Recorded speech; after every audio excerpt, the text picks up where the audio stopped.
Good day and welcome back to another DBZ Dokkan video. In this video we're going to be taking a look at how to beat the Universe 6 mission for the Super Saiyan God Vegeta fight of the Goku Story Edition Red Zone.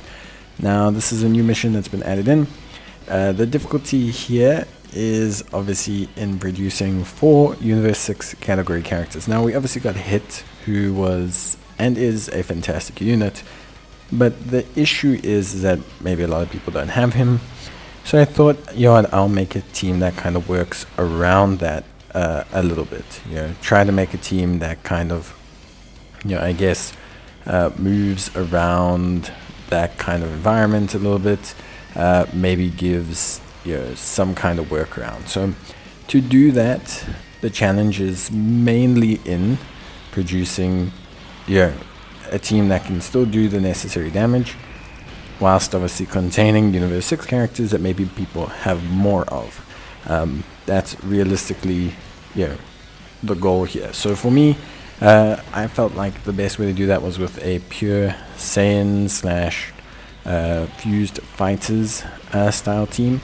So obviously, we have a AGL Gogeta lead and a friend Tech Vegeta, or Tech Vegeta. So we've got the AGL LR 10th anniversary Goku Vegeta into Gogeta, and we've got the Tech LR Goku Vegeta into Vegito.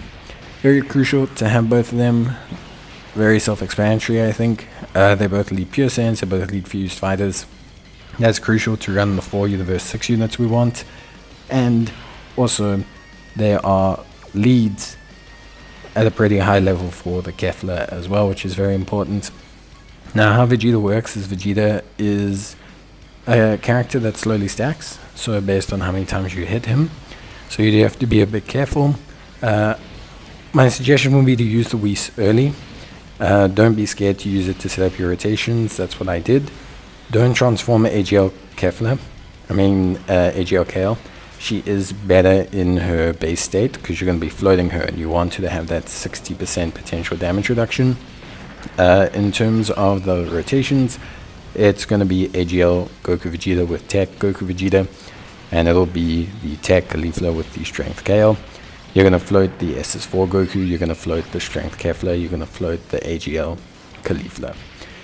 In terms of Kale, you're going to need to obviously pair up the Kale and the Caulifla very quickly. Tech Caulifla will never be hit by Vegeta at all, ever, but she needs to be paired up with Kale because Kale's guard and defense will only kick in properly if you have Caulifla next to her. It's a very crucial component, actually. It's quite important to have, because if you don't, then you're not going to have the right level of,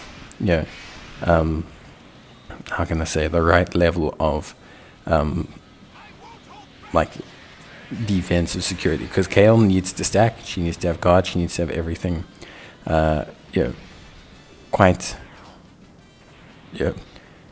how can I say, quite simple. In terms of the, how can I say, rest of the team, it's just all floating. So Kefla, float, make sure you get her orbs to facilitate her. Goku and Vegeta and Goku, what you're going to do is make one of them the tank, ideally probably AGL Goku Vegeta, just because of the evasion, and then essentially just try to hold out as long as possible. Like, try to get some stacks in. Obviously use your active skills. You have to use their active skills. That's going to be a huge component to your damage, but you are going to be able to get the victory hopefully by the time their transformation ends. I got mine literally the turn after their transformation ends, because the thing is the other rotation, the Caulifla and Kale rotation, just do no damage. It's not that they don't do damage, it's just that Kale has to build up. Caulifla will never do damage because of the damage mitigation abilities of the boss to reduce things below 10 million. And Kale can do damage, but only if she crits, and obviously she needs to build up her attack as well. So really you're relying on one rotation to kind of do all the damage. Transform SS4 Goku as soon as you can. His attack boost So what I did was I waited until Goku was floating on the Caulifla and Kale rotation. That allowed him to give the 2-turn boost to Vegeta and Gogeta, and I made sure that I did that so that I had them hitting as hard as possible with their active skills. Because you need to have as much literal damage as possible. It is very, very, very important. So obviously that would be my take on it, at least in terms of functionality. For me, it's quite critical that you do this because, you know, like I say, the damage all comes from the one rotation. So if you don't manage to get it done, then you are actually going to struggle because the damage all comes from that rotation.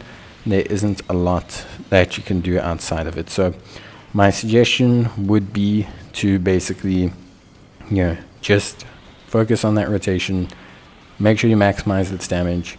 You should be fine. Like, no one should die because Vegeta's super is quite early.